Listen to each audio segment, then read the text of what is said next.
사람들이 다 하나님의 위엄에 놀라니라. 그들이 다 그 행하시는 모든 일을 놀랍게 여길새 예수께서 제자들에게 이르시되 이 말을 너희 귀에 담아두라. 인자가 장차 사람들의 손에 넘겨지리라 하시되 그들이 이 말씀을 알지 못하니 이는 그들로 깨닫지 못하게 숨긴 바 되었음이라. 또 그들은 이 말씀을 묻기도 두려워하더라.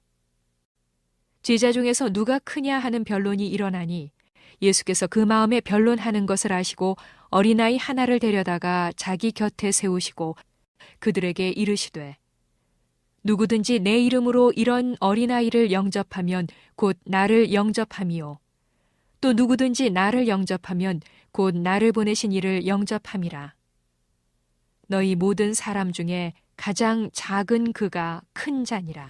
하나님, 주님이 우리의 구주가 되셔서 우리가 영원한 생명을 얻었고 주님이 우리를 인도하시 여기까지 왔는 줄로 믿습니다.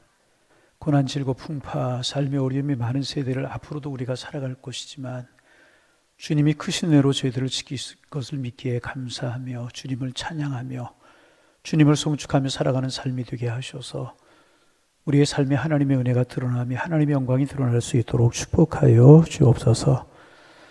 하나님, 늘 저희들을 성령으로 충만케 하시사 육신의 소욕을 이기며 세상을 이기며 살아가는 하나님 사람들 되게 하셔서 당당하게 세상 가운데 하나님의 살아계심을 증거하며 살아가는 저희들 되도록 주님이여 축복하여 주옵소서.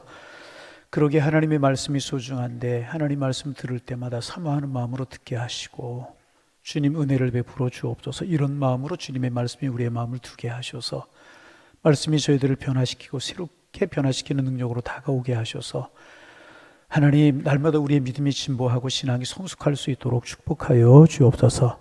믿음은 들음에서 들음은 그리스도의 말씀으로 말미암다고 말씀하셨는데 하나님 오늘도 하나님의 말씀 잘 듣고 하나님의 말씀이 우리의 마음속에 새겨지게 하셔서 큰 믿음의 사람들, 세상이 감당하지 못할 사람들, 하나님이 축복하실 만한 하나님의 사람들 다 되게 하여 주옵소서. 누가복음을 통해서 주님의 행적을, 주님이 하셨던 일들을, 주님의 교훈들을 마음속에 새기고 있습니다. 예수님 닮아가게 하시고 주님의 십자가의 사랑이 우리의 마음속에 새겨질 수 있도록 축복하여 주옵소서. 예수님의 이름으로 기도하옵나이다. 아멘. 할렐루야. 오늘 본문은 제자들과 이제 예수님께 이제 제자들과 예수님과 이제 코드라고 그러나요? 코드가 잘 맞지 않는 그런 모습을 우리가 이제 보게 됩니다.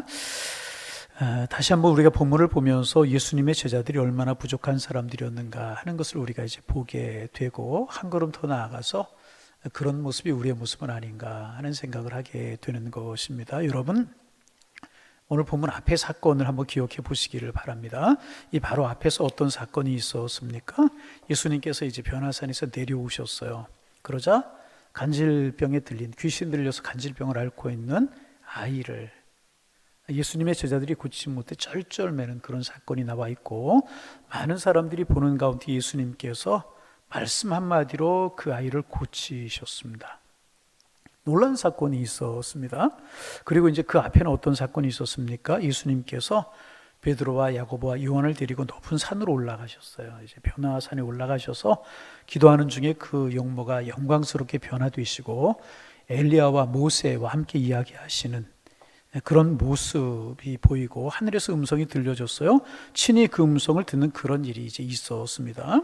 그래서 여러분, 지금 베드로와 야고보, 요한을 비롯한 제자들의 여러분 마음이 어땠겠습니까? 굉장히 흥분해 있는 상태, 굉장히 우리가 업된다고 그럴까요? 업되어 있는 그런 상태였었을 것입니다. 베드로와 야고보와 요한이 산에서 그 놀라운 감격을 보고 내려와서 아주 열심을 내서 산 위에서 이제 있었던 일들을 산 위에 오르지 못한 제자들에게 이제 열심을 내서 말했을 것입니다. 우리 예수님이 얼마나 대단한 분이신가 하면 하나님의 음성이 들려왔고 모세와 엘리야로 더불어 말씀을 하시는 것이 보였는데 모세와 엘리야가 우리 예수님께 경배하는 모습을 우리가 보았다고, 모세와 엘리야가 어떤 사람이냐고, 우리의 역사 속에 그렇게 훌륭한 인물 아니고 성경에 나타난 그런 훌륭한 인물이 아니냐, 율법 우리에게 받고 승천하고 죽음을 맛보지 않은 그런 엘리야인데 그런 엘리야가 모세가 우리 예수님을 경배하더라고. 우리 예수님 정말 굉장한 분이시라고. 제자들이 막 힘을 줘서 이런 이야기 하지 않았겠습니까? 뿐만 아니라 지금 방금 전에 많은 사람들이 지켜보는 가운데에서도 예수님께서 말씀 한마디로 귀신을 쫓아냈습니다. 어디 가도 고치지 못했던 이 아이를 예수님이 고치셨다는 것입니다. 이 제자들이 자기 선생님에 대해서 굉장히 자부심을 갖지 않았겠습니까? 대단하다고 생각을 했을 것이라는 것입니다. 그래서 43절에 보면 사람들이 다 하나님의 위엄에 놀랬다, 그렇게 말씀을 기록하고 있는 것입니다. 그런데 그때 예수님께 제자들에게 한 가지 말씀을 하셨습니다. 뭐라고 말씀하셨는가? 44절 말씀 같이 한번 읽어보면 44절 읽습니다. 이 말을 너희 귀에 담아두라. 인자가 장차 사람의 손에 옮겨지리라 하시되, 예수님께서 이제 진실로 이런 말씀을 하셨지만은 이 말을 너희 귀에 담아두라, 이런 말씀하신 적 별로 없어요. 귀에 담아두라라고 하는 말씀이 무슨 뜻일까요? 너희들 명심하라. 다시 뭐라고요? 명심하라. 그런 말씀입니다. 주님께서 너희 귀에 담아두라, 명심하라. 명심할 것이 있다. 주님께서 제자들이 그렇게 말씀을 하신 것입니다. 그리고 뭐라고 말씀을 하셨다고요? 인자 누구 말하는 거예요? 예수님을 말하는 거죠. 장차 사람들의 손에 넘겨지시랴. 이 무슨 사건을 이야기하는 거예요? 십자가 사건을 이야기하시는 거잖아요. 넘겨져 십자가에 죽을 것이다. 예수님께서 이런 말씀을 하고 계시는 것입니다. 여러분 가만히 생각해 보세요. 지금 굉장한 그런 사건이 앞에 두 사건이 있었어요. 제자들의 마음이 막 업이 되었어요. 그리고 굉장히 좋은 분위기입니다. 예수님께 산에 그렇게 변형되는 모습을 보셨죠? 말씀 한마디로 어디에서 고치지 못했던 귀신 들린 아이의 병이 쫓겨나가고 귀신 쫓겨나고 병이 나았죠. 얼마나 좋은 분위기란 말이죠. 그런데 예수님께서 찬물을 확 끼얹는 듯한 말씀을 하신 겁니다. 십자가의 죽으심을 말씀하고 계시는 거예요. 장차 손에 넘겨주리라. 예수님이 왜 십자가에 못 박혀 죽음을 당할 것이라는 사실을 지금 이 자리에서 말씀하고 계시는 것인가? 막 제자들이 막 신이 났잖아요. 기분이 업돼 있잖아. 거기에 찬물을 확 끼얹은 것 같은, 너희들 그러지 마라. 난 넘겨지게 되고 십자가에 죽을 거야. 이런 말씀을 예수님이 하셨다는 것입니다. 가만히 맥락을 보세요. 안 어울리는 그런 말씀을 이제 하셨습니다. 지금 변화산의 놀라운 영광을 보았고 더러운 귀신이 예수님의 말씀 한마디에 쫓겨나갈 모습을 보았습니다. 그런데 그 뒤에 축제의 분위기 같은 것에 찬물을 확 끼얹는, 내가 사람들의 손에 넘겨지게 될 것이다. 너희 귀에 새겨두어라. 단단히 들어라. 명심하라. 이런 말씀을 예수님이 하고 계시는 것입니다. 왜 그렇게 하신 것일까? 왜 예수님이 이렇게 하셨을까요? 거기에 대한 대답이요, 46절에 나와 있습니다. 46절을 같이 한번 읽어봅니다. 46절 읽습니다. 제자 중에서 누가 크냐 하는 변론이 일어나니.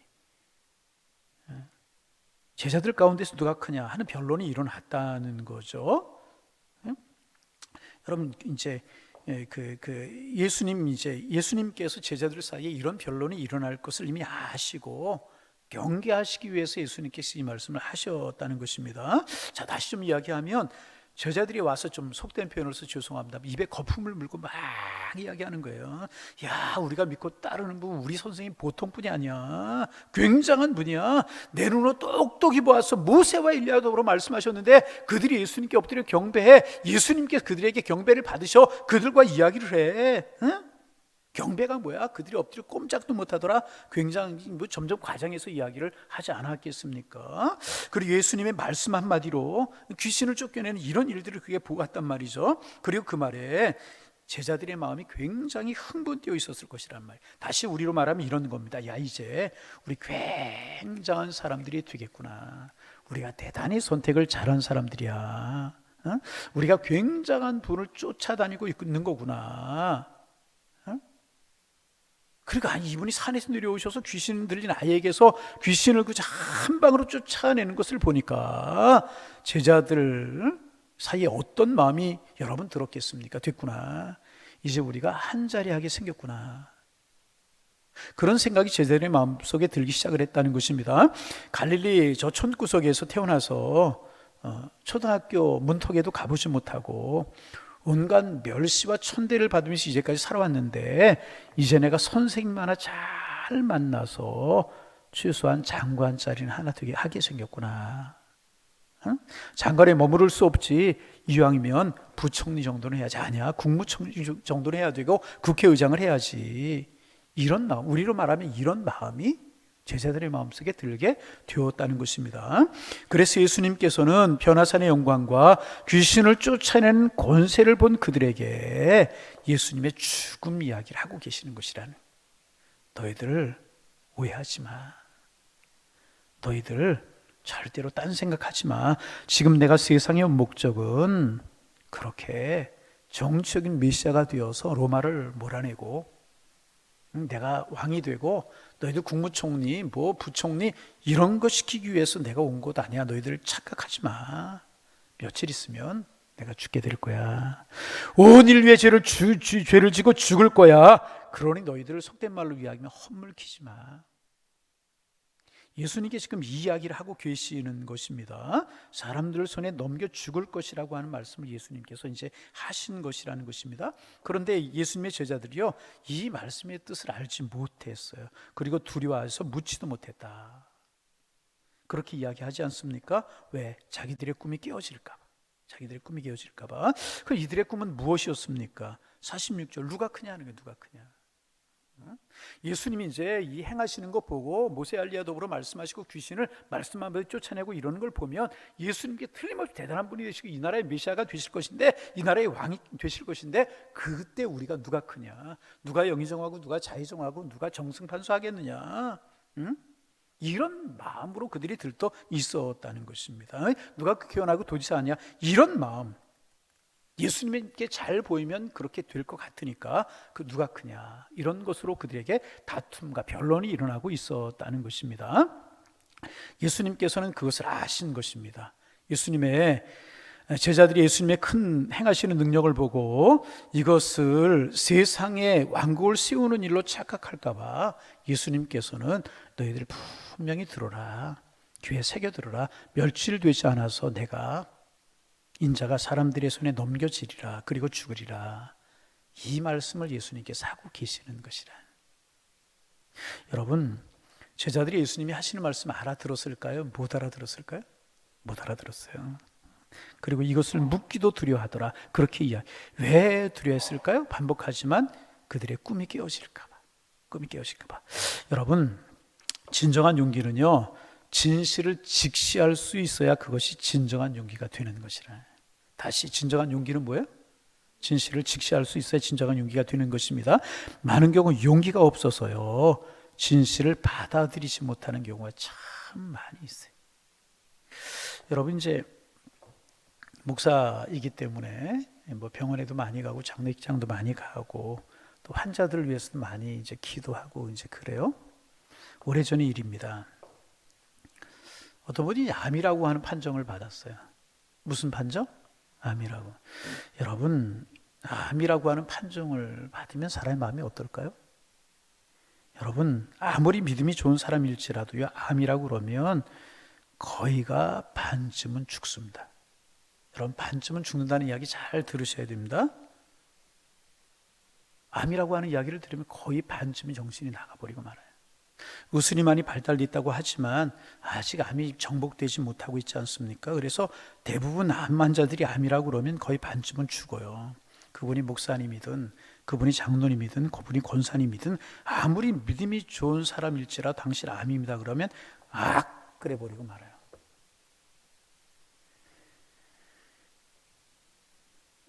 그런데 그분 이제 암이라고 하는 판정을 이제 받았습니다. 그리고 이제 수술을 앞에 놓고 기도해 달라고 말씀을 하시는데 정말 너무나 담담하게 현실을 받아들이는 거예요. 정말 흔들림이 없는 것처럼 보이는 거예요. 목사님, 나 하나님의 사람 아닙니까? 생명은 하나님의 장중에 있는 줄로 믿습니다. 담담하게 받아. 가족들이 놀래가지고 가족들이 반쯤 초죽음, 아직은 뭐 이렇게 연세가 있고 그러신 분이니까, 많지 않은 분이니까 가족들이 놀래가지고 막 당황하고 그러는데 본인은 당황하는 기색도 하나도 없고 담담하게 받아. 하나님의 장중에 있죠. 목사님 기도해 주세요. 참 부끄러웠어요. 내가 그런 일을 당하면 얼마나 놀랄까. 너무나 담담하게 받아들이는 것입니다. 참 귀하다. 그러면서 하나님, 술을 잘 되게 하시고 하나님의 뜻을 이루어 주옵소서. 이런 일들이 저 가족 구원의 방편이 되게 하옵소서. 가족 중에 안 믿는 가족들이 있었거든요. 하나님 앞에 그렇게 기도했던 적이 있었습니다. 여러분, 믿음이 있기 때문에 그런 거 아니겠습니까? 믿음이 있기 때문에 현실을 믿음으로 받아들이는 것입니다. 그리고 다른 말로 이것을 표현하면 이게 용기가 아니겠냐 말이죠. 용기 있는 사람만이 자기의 죄를 직면하고 용기 있는 사람만이 진실을 직면하게 되는 것이라. 많은 사람들이 자신의 모습을 바르게 받아들이지 못하는 것은요, 용기가 없기 때문에 그런 거예요. 오늘 이 제자들, 그들의 열등감과 그들의 많은 아픔이 진실되게 예수님의 모습을 받아들이지 못하게, 자신들의 모습을 받아들이지 못하게 만들어주고 있다는 것입니다. 그러므로 묻기를 두려워했다. 그리고 성경은 이어서 말합니다. 누가 크냐 하는 변론이 일어났다. 그렇게 말하고 있어요. 예수님이 왕국을 세우시기를 원하신다는 것을 그들이 알았는데, 예수님이 세우시기를 원하시는 왕국은 하늘의 왕국이지 않았습니까? 그런데 이들은 땅의 왕국이라고 생각을 한 것입니다. 그리고 예수님의 왕국이 이루어지면 누가 크냐? 누가 높은 자리를 차지할 것이냐? 이것을 가지고 이들이 다투고 있었다는 것입니다. 그러자 예수님이 그들이 변론하는 곳을 보시고 이제 어린아이 하나를 세우셨어요. 47절 말씀 우리 볼까요? 47절. 예수님께서 그 마음에 변론하는 것을 아시고 그들의 마음속에 누가 크냐 이렇게 이야기하는 그 뜻을 예수님이 아셨다는 것입니다. 그리고 그 다음에 어린아이 하나를 데려다가 자기 곁에 세우고, 48절. 그들에게 이르시되 누구든지 내 이름으로 이런 어린아이를 영접하면 곧 나를 영접하며 또 누구든지 나를 영접하면 곧 나를 보내신 이를 영접함이니라. 너희 모든 사람 중에 가장 작은 그가 큰 자니라. 비유적으로 말씀을 하셨어요. 누가 크냐라고 하는 다툼이 그들에게 이제 일어나게 되자 예수님께서 어린아이와 같은 자가 가장 큰 자다, 그렇게 말씀을 이제 하셨습니다. 여러분, 우리가 잘 아는 이야기지만 반복해서 이야기하면 하나님의 나라에서 큰 자, 담임 목사 결코 아닙니다. 아셔야 됩니다. 장로님들도 아니십니다. 권사님들 아니십니다. 하나님의 나라에서는요, 어린아이와 같은 사람이 가장 큰 자인 줄로 믿으시기를 바랍니다. 제 이야기가 아니고 예수님의 말씀. 어떤 직분을 가진 사람이 절대로 큰 자, 교만할 이유가 없어요.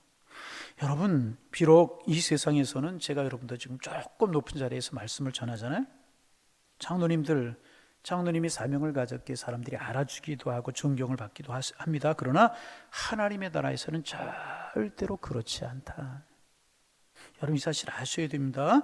이 세상에서는요, 기능에 따라서 어떤 일을 감당하느냐, 어떤 일을 맡았느냐, 어떤 책임을 감당하느냐, 이런 것에 따라서 이런 차이가 있을 수 있어요.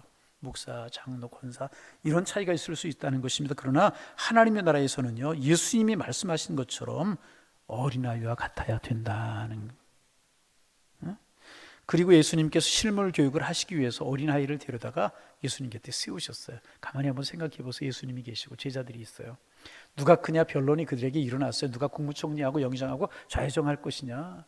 예수님께 십자가의 죽음을 말씀하셨어요. 그리고 실물 교육을 하기 위해서 하나님의 나라에서 어린아이가 가장 큰 자다 그러면서 어린아이를 하나를 데려다 세우셨습니다. 신학자들이요, 이때 예수님 옆에 세우신 어린아이가 누구냐, 누가 틀림없이 어린아이가 하나가 있었잖아요. 그 어린아이를 찾아보려고, 누구냐 알아보려고 신학자들이 굉장히 많은 노력을 했다고 이제 그래요. 그래서 당시에 많은 문헌과 이제 자료들을 조사해서 이 아이가 초대교회 교부였던 이그나티우스다, 그렇게 이제 말하는 그런 학자들이 설이 있습니다. 그러나 근거가 이제 굉장히 빈약하다고 그래요. 그래서 이 어린아이가 누구였는지는 알 길이 없다 그래요. 그래서 우리가 이제 이해하는 것은 뭐냐 하면 그저 이렇게 보는 것이 좋습니다. 한 어린아이, 누군지는 모르지만은 특별한 어린아이가 아니고 한 어린아이를 예수님의 곁에 세우셨다는 것입니다.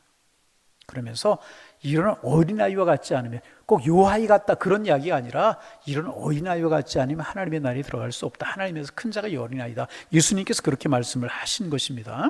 그거 우리가 이제 많이 듣고 아는 이야기지만 어린아이에게서 배울 수 있는 어린아이의 특성이 무엇인가 하는 것입니다.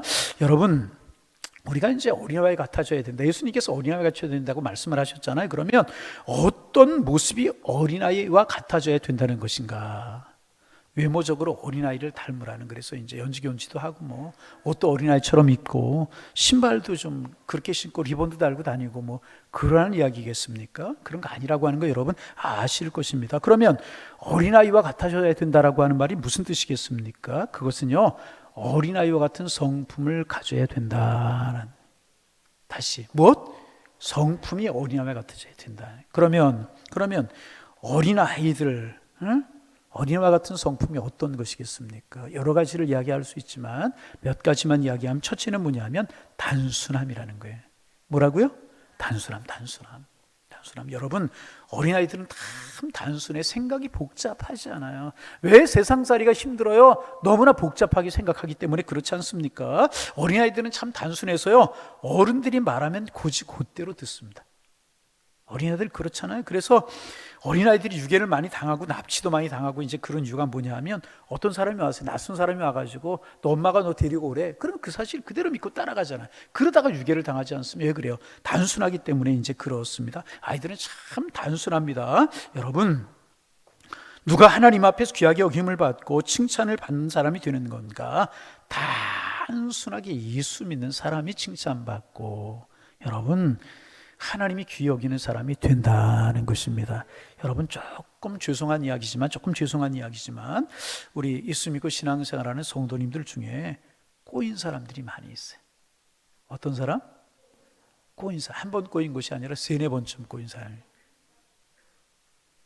꼬인 사람들이 있어요. 맞다고요? 네. 꼬인 사람들이 있어요. 그래서 여러분, 이런 분들은요, 하나님의 말씀이 설교를 들을 때도 꼬인 상태로 들어요. 그 은혜가 될 리가 있습니까? 기도를, 다른 사람이 기도를 해도 꼬인 상태로 듣는 사람. 심지어 어떤 사람은요, 광고를 들어도 꼬인 상태로 듣는데요. 광고를 들어도, 찬송을 불러도 꼬아서 부르고. 여러분, 교회 봉사를 해도 구부라진 마음으로 봉사하는 사람들이 있을 수 있다. 그런 사람들이 있다. 그리고 자기는 머리가 굉장히 좋은 것이라고 생각을 하고요, 비판력이 굉장히 좋은 사람이라고 생각을 합니다. 물론 어느 정도 그럴 수는 있을 수도 있을 것입니다. 그러나 진정으로 성공하는 사람은 그런 사람이 아니고요, 단순한 사람,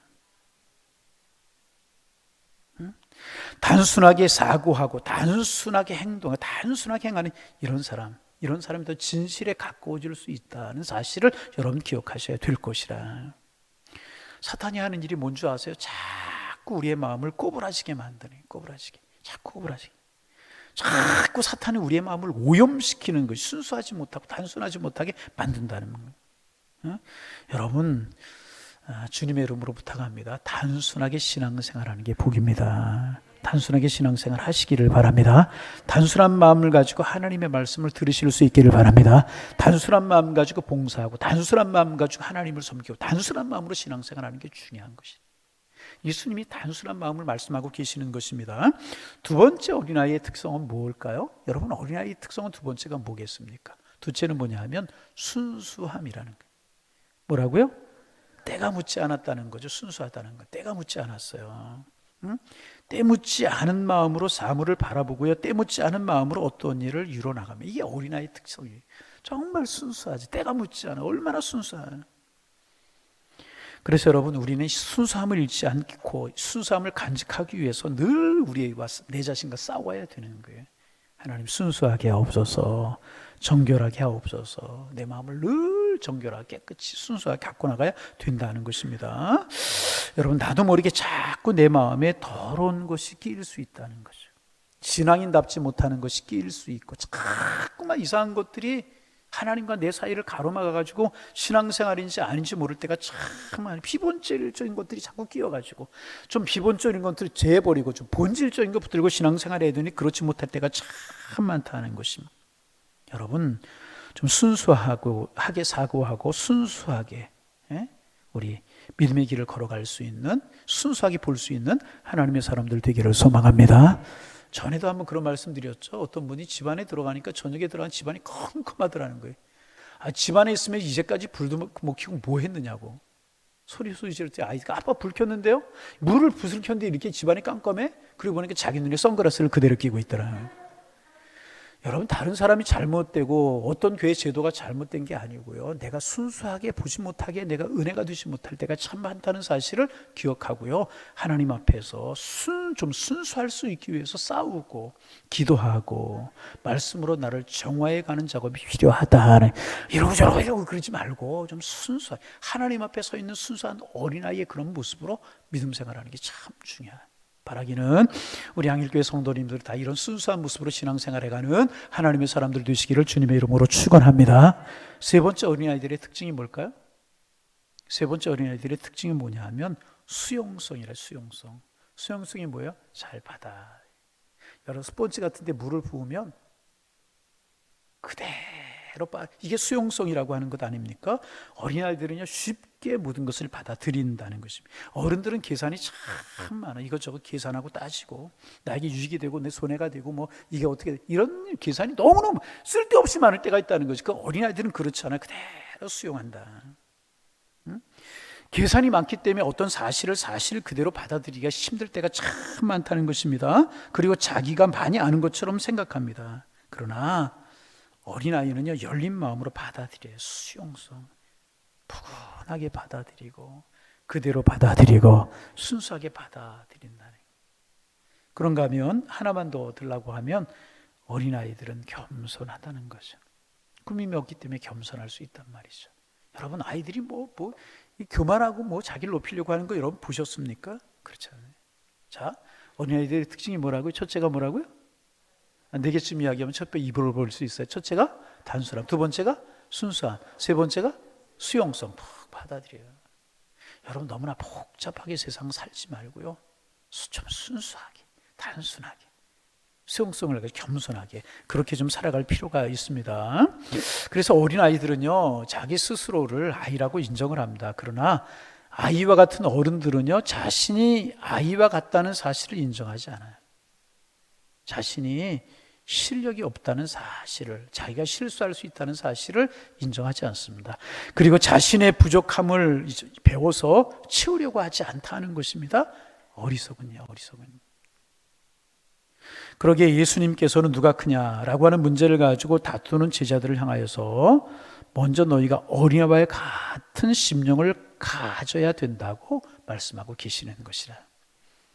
단순하고 순수하고, 기억하시면 따라 수용성이 있고 겸손한 자세를 가지라고 말씀하고 계시는 것이는 거예요.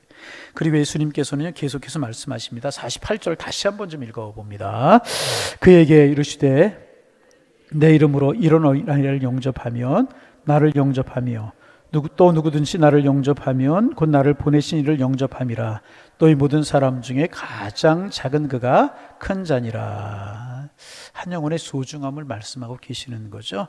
어린아이와 같이 되라고 하시면서 이제 순수하고 단순하고 수용적이고 겸손한 이런 사람이 되라고 말씀하시면서 동시에 예수님께서는요, 이 어린아이와 같이 하찮은 사람도 소중하게 여기는 사람이 되어라. 어른들이 볼 때 어린아이 하찮게 볼 수 있지 않습니까? 그러나 이 어린아이와 같이 하찮은 사람도 소중하게 대하라. 우리 주님이 그렇게 말씀하고 계시는 것입니다. 누가 높은지, 누가 잘났는지, 누가 대단한지 이런 것 가지고 싸우고 다투고 이런 것 때문에 신경 좀 버리지 말고, 누구 말이 더 영향력이 있고 누구 말이 힘이 있는지 이런 거 가지고 다투고 심자랑하지 말고, 그 시간에 그 정력과 그 마음을 쏟는 시간에 너희가 한 영혼이라도 구원하고 한 영혼이라도 더 섬기는 일에 힘쓰라. 그것을 말씀하고 계십니다. 누가 크냐, 누가 힘이 세냐, 누가 뭐 어쩌고 그거 이야기하지 말고, 그 시간에 그런 것 가지고 싸우고 다투지 말고 심낭비하지 말고 한 영혼이라도 구원하고 한 영혼이라도 섬기는 일을 위해서 힘쓰는 자가 되라. 그것이 하나님의 나라의 귀한 사람이고 하나님 기뻐하시는 사람이다. 여러분 어떠십니까? 우리의 마음이 어디에 있습니까? 가만히 한번 생각해 보세요. 내 마음이 시끄럽고 내 마음이 여러 가지로 어지러운 것, 결국 무엇 때문에 그런 거예요? 나 인정해 주지 않는다고, 내가 높아지지 않는다고, 나 칭찬해 주지 않는다고 하는 데서 오는 것 아니겠습니까?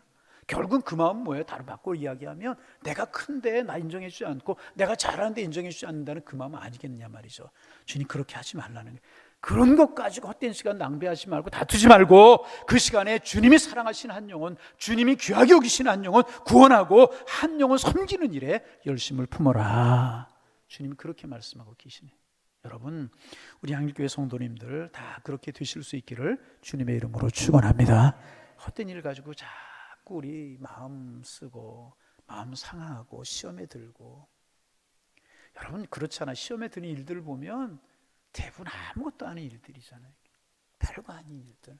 하나님의 나라와 위라고 하는 측면에서 생각하면 별거 아닌 거 가지고 시험에는 다 이런 것들. 조금 더 누가 크냐, 조금 더 인정받는, 조금 더 이런 일들 아니겠습니까? 여러분 그렇잖아요. 여러분 정말 한 영혼을 구원하고 한 영혼 더 섬기는 일에 열심을 품고 마음을 두고 기도하는 우리 교회가 되셔서 주님 인정하시고 주님 칭찬하시는 하나님의 사람들, 하나님에게 될 수 있기를 주님의 이름으로 축원합니다. 여러분 세상에서 가장 무서운 것이 뭐냐 하면 명예욕이 명예욕. 이 명예욕이 한번 들어가면은 다 탕진하고도 이거 관두지 못하는 것이 명예이지 않습니까? 그러니까 명예욕이라고 하는 것을 우리가 하는 말로 쉽게 바꿔서 말하면 이제 잘난 척하는 거. 쉽게 이야기하면 그런 것이라고 이야기할 수 있습니다. 내가 잘났음을 증명하고 싶은 것이 명예이지 않습니까? 잘난 척하는 것이 명예예요. 가만히 생각해 보세요. 틀림없이 그래요. 사람의 편애가 그런 존재임을 과시하고 싶어서 하는 마음이 이게 이제 명예욕이라는 것입니다. 그런데 이 명예욕이라고 하는 것이 정당한 방법으로 이 명예욕을 얻으려고 하는 것, 잘못된 것 아니죠. 정당한 방법으로 명예를 얻는 것이 왜 잘못되겠습니까? 그래서 이 정당한 명예욕 이런 것은요, 우리의 삶을 힘있게 살아가게 하는 하나의 에너지가 되기도 하는 것이라는 거예요. 정당한 것. 그래서 여러분, 이 정당한 방법으로 인정받는 것은요, 유능한 것이고 좋은 겁니다. 정당한 방법으로 인정을 받고 그런 좋은 겁니다. 그러나 잘못된 방법으로 잘못된 장소에 행해지는 것은요, 잘못된 것이고 죄악된 것입니다. 이거 알 수 있어야 돼요. 그러면 잘못된 방법이라고 하는 것이 무엇인가? 그런 명예를 얻을 만한 사람이 안 된단 말이죠. 그러니까 안 되는 거 어떻게 해요? 다른 방법을 통해서 정당하지 못한 방법으로, 능력이 없으면서, 두 번째 자격이 없으면서, 그러다 보니까 어떤 방법을 쓰게 돼요? 거짓된 방법으로, 속이는 방법으로, 교활한 방법으로, 아부하는 방법으로 명예욕을 추구하려고 하는 것, 이런 것들이 잘못되는 것이라. 사실 문제가 그렇잖아요. 정당한 실력이 되고 정당한 자격이 되는 것, 그런 사람들이 정당한 명예를 얻는 것이 왜 잘못되겠습니까? 사회를 힘있게 돌아가게 하는 하나의 에너지가 될 수 있다고도 이야기할 수 있습니다. 그런데 그렇지 뭐 실력이 없고 자격이 없고 능력이 없어요. 그런데 명예를 가지려고 하니까 술수가 등장을 하게 되고 아부가 등장을 하게 되고 정상적이지 않은 방법이 사용되게 되는 것 아니겠습니까? 여러분, 어제 이번 주에도 우리 교회가 이제 임직식을 했지만 교회 안에서 있는 일로 한번 이런 것들을 한번 좀 적용을 좀 해보면 이렇게 이야기할 수 있지 않습니까? 여러분, 교회의 직분자를 왜 세우는 겁니까? 이게 정확하게 오늘 한번 잘 아는 거지만은 그래도 우리가 잘 안 될 때가 참 많으니 다시 한번 정리하는 것이 필요합니다. 교회의 모든 직분은요, 섬기기 위해서 주는 직분입니다. 꼭 여러분 기억하셔야 돼요. 왜 직분을 자를 세운다고요? 더 잘 섬기기 위해서. 믿으시면 아멘. 더 잘 섬기고 더 잘 봉사하기 위해서 직분을 세우는 것입니다. 여러분, 폼 잡기 위해서, 지금 속된 표현을 오늘 저녁에 좀 써서 죄송한데, 폼 잡기 위해서, 폼 내기 위해서 만들어 놓은 것이 직분이 결코 아니라는 이 사실 여러분 정확하게 아셔야 됩니다. 장로님이 되는 것도 권사님이 되는 것도 안수 집사님이 되는 것도요, 하나님이 나를 사용하시면 내가 정성껏 하나님의 나라를 위해서, 내가 정성껏 주님의 몸된 교회를 위해서, 피로 값주고 세신 주님의 몸된 교회를 위해서, 그렇게 사랑하시는 영혼을 위해서 내가 진정으로 섬김의 자리로 나가겠습니다. 잘 섬기겠습니다. 겸손히 엎드려서 주님의 뜻을 찾는 자리가 교회 직분이라는 거예요. 이 사실을 잘 좀 아셔야 해요. 아니, 알고 있지만 다시금 정리 좀 할 필요가 있습니다. 그래서 여러분, 이제 교회 직분을 중직이라고 그러지 않습니까? 이거 하나님의 뜻에 내가 맞는가를 물어야 되는 것이고, 정말 하나님의 나라와 주님의 몸 된 영혼을 위해서 일하고 싶은 그런 열정, 그런 마음이 직분자들에게 있어야 되는 것이 바로 옳은 것이라. 이것이 그냥 뭐 죄송합니다. 뭐 이런 때 한번 이런 정리해 두는 거 좋잖아요. 그냥 굉장히 다른 사람 되는데 내가 안 되면 굉장히 소외되는 것 같고 인정 못 받는 것 같고 내가 신앙의 연조가 되었으니까 당연히 돼야 되는 것 같고 나는 돼야지. 그런데 신앙생활하는 모든 모습을 보면 아니거든요. 그러다 보니까 여러 가지 세상에서 있어야 될 방법들이 하나님의 교회에서 들어오는 경우가 참 많다. 이건 옳은 일 아니고 하나님 앞에 죄악이라고 이야기할 수 있습니다. 하나님이 계신 분은 절대로 그래서는 안 돼. 내가 이제까지 그랬다면 기도하시기를 바랍니다. 하나님, 이런 마음 용서하여 주옵소서. 이제라도 직분을 주셨으니 내가 정말 겸손한 마음으로 하나님의 나라 의를 위해서 정말 섬기는 마음으로, 남이 됐으니까 나도 되고 나 안 되니까 내가 괜히 다른 사람한테 창피한 것 같고, 여러분 그것은 직분을 대하는 자세가 결코 아니라 정말 하나님의 나라 의를 위해 주님의 몸된 교회를 위해서 주님이 그토록 사랑하셨던 그 영혼을 위해서 내가 헌신하고 봉사하겠습니다. 내가 있는 힘을 다하고 있는 열정을 다하고 내가 할 수 있는 역량을 다해서 내가 주님 이렇게 하겠습니다. 그것이 하나님의 사람들의 바른 자세인 줄로 믿습니다. 그렇게 하셔야 돼요. 사회에서도 그렇잖아요. 그 직분이 이를 가질 만하지 못한 사람이 그 자리에 올랐을 때 그 사람만 힘든 것이 아니라 주변이 다 힘들어지잖아요. 주변이 인격이 안 되고 성품이 안 되고 실력이 안 되고 능력이 안 되는 사람이 그런 자리에 오를 때 얼마나 주변에 있는 사람들이 어려움을 당하고 고난을 당합니까? 물론 세상의 기준하고 하나님의 사람들의 기준은 달라요. 하나님의 사람의 기준은 뭐예요? 하나님, 내가 하나님의 뜻에 걸맞는 사람입니까? 정말 하나님이 나를 보시고 귀하게 여기실 만한 그런 믿음과 신앙이 나에게 있습니까? 이것을 생각할 수 있어야 될 것이라. 나 그런 마음 없이 직분자 됐는데 괜찮아요. 이제부터 잘하면 된다 그 말이에요. 하나님, 나 앞으로 잘 감당하고 싶습니다. 은혜 허락하여 주옵소서. 믿음 주옵소서. 지혜도 주옵소서. 기도의 능력도 주옵소서. 이런 자세, 이런 마음을 가져요. 내가 이거 이제 권사 됐으니 하던 거 다 내려놓고 다 그만두고 이제 하나님의 사람 결코 아니에요. 여러분, 어린아이 같다는 이야기를 한번 가만히 한번 생각해 보시기. 순수한 마음이 우리에게 있는가? 이 순수함을 우리가 잃어버릴 때가 정말 하나님 앞에서까지 직분 가지고 이런 것까지라도 하나님 앞에서 우리가 순수하지 못할 때가 얼마나 많으냐. 오늘 말씀을 준비하면서 무슨 생각이 났냐 하면 고등학교 때 배웠던 생각 났어요. 우리나라 이제 뭐 독립선언문 그런 거 했잖아요. 그래서 민족 대표 33인이 이름을 쭉 썼잖아요. 거기에 누구 이름이 먼저 쓰일 것인가 이것을 가지고 다툼이 일어났다고 그러지. 다툼이. 그래서 아시는 이야기죠?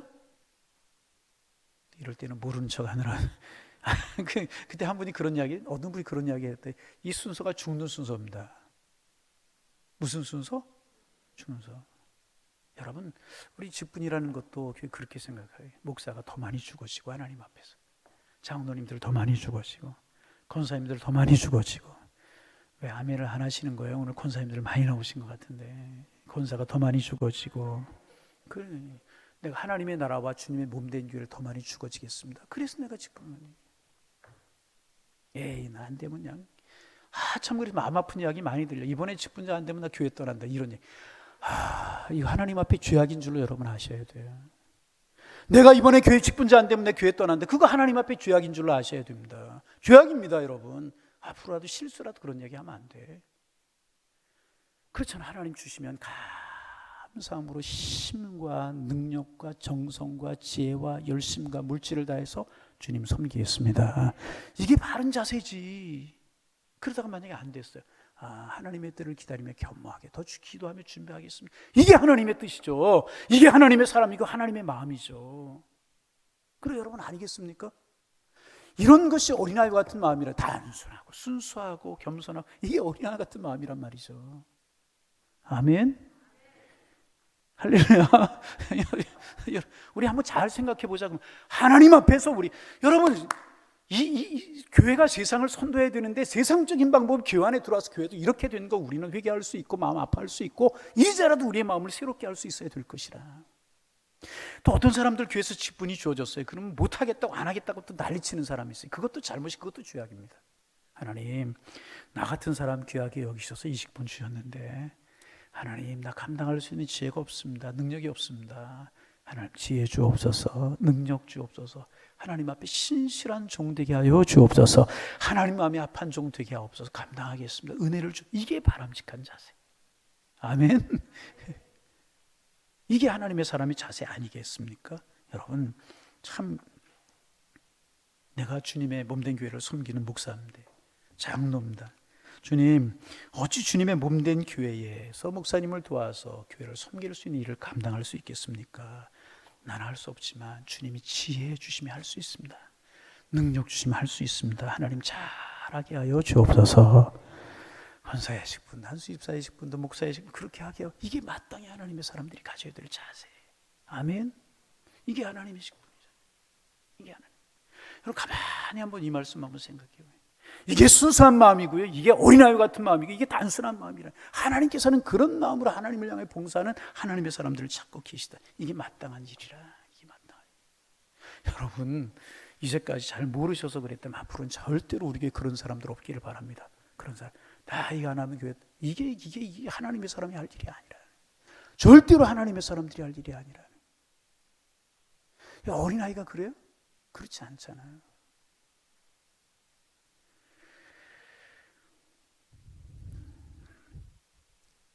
저를 비롯한 직분 가지신 성도 여러분, 그 직분을 위해서 더 엎드려 기도하실 수 있기를 바랍니다. 기도하는 직분이에요. 섬기는 직분이. 그렇다 심각해지지 말고요, 이제 어떻게 마음 가졌을지라도 이제 우리 바른 마음 갖고 바르게 주님을 섬기면 되잖아요. 아멘. 그런 마음 섬기면 더 많이 기도하고, 더 많이 엎드리고, 더 많이 헌신하고, 그러면 상급이 클 것이라는, 클 것이. 아멘. 그렇지 못하고 원래들 그 마음, 어린아이 같지 못한 그런 마음 가지고 섬기면 직분 아무리 가져도 소용이 없는 거예요. 소용이 없는.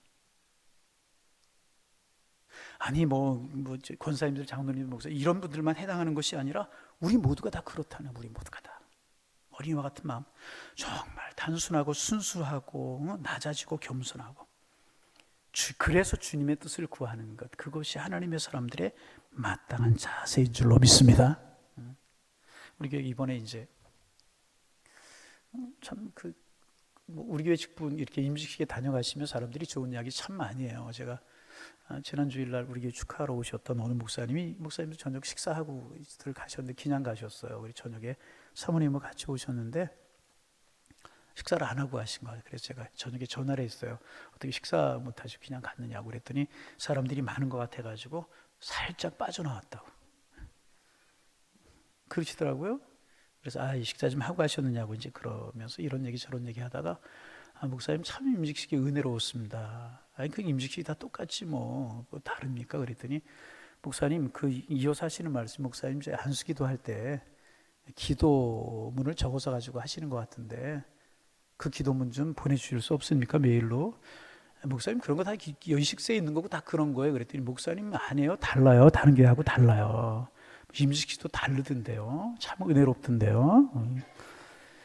우리 교회는 이제 그런 줄 아니까 은혜로운지도 모르지 뭐 그냥 그렇게 하는 것 같으니까. 그런 이야기들을 참 많이 하세요. 지난 주일날 참 은혜로웠다고들 그래요. 제 마음도 참 좋았어요. 우리 교회가 이런 일꾼들을 세워서 주님의 일을 하게 하니 얼마나 행복한가. 또 어떤 사모님 저희 아내한테 참 부럽다고 그러고 하셨다고 그래요. 참 은혜로운 임직식. 저 참 임직 피택할 때부터 기뻤고, 임직하면서 마음이 얼마나 기뻤는지 몰라. 귀한 분들이 세워지고 이분들이 또 주의 일을 할 거 생각하니 하나님이 얼마나 축복하시겠는가. 너무너무 마음이 기쁘고 좋았어요. 그 마음 가지고 열심히 정말 주를 섬기고 죽게 하듯 하는 어린아이처럼 주를 섬기는 분들 되셔서 예비하신 축복이 크실 수 있기를 바라고, 그런 분들만이 아니고 우리 교인들 모두가 정말 이 어린아이처럼 이 순수한 모습으로 신앙생활 하셔서 주님의 마음에 합하고 주님 앞에 기쁨이 되고 은혜가 되고 감사가 되셔서 축복 속에 살아 하나님의 사람들 다 되시기를 주님의 이름으로 축원합니다. 뿐만 아니라 한 영혼을 소중하게 여기는, 그 어린아이 하나를 소중하게 여기는 그런 마음, 다른 것 가지고 우리가 시간 낭비하지 말고 그 주님이 소중하게 여기셨던 어린아이 하나를 소중하게 여기는 그 마음 가지고 우리가 믿음 생활할 때 정말 주님이 칭찬하실 것이고 주님이 복을 주실 것이고 은혜로운 삶을 살아가도 우리 함께 하실 겁니다. 이런 은혜가 우리 모두에게 함께 하실 수 있기를 주님의 이름으로 축원합니다. 축원합니다. 하나님, 어린아이 같지 아니하면 하나님의 나라에 들어갈 수 없다고 주님 말씀하셨고, 또 이 어린아이를 영접하면 곧 나를 영접함이라고 주님 말씀하시고, 너희 모든 사람 중에서 가장 작은 자가 큰 자라고 하신 주님의 말씀의 뜻이 무엇인지를 우리의 마음속에 새기게 하셔서 정말 순수하고 단순하고 겸손하고 낮아지는 그런 모습으로 주님 섬기며 신앙생활할 수 있도록 인도하여 주셔서 먼저는 하나님을 기쁘시게 하는 저희들 되게 하시고, 또 우리가 있는 주변이 주님 안에 아름다워질 수 있도록 축복하여 주옵소서. 우리 모두 이런 마음과 이런 자세로 신앙생활하게 하셔서 정말 우리의 신앙생활이 기쁘고 믿음의 길이 아름답고 믿음의 길이 복이 될 수 있는 그런 은혜가 저희들에게 넘쳐날 수 있도록 주님이여 축복하여 주옵소서. 예수님의 이름으로 기도하옵나이다. 아멘.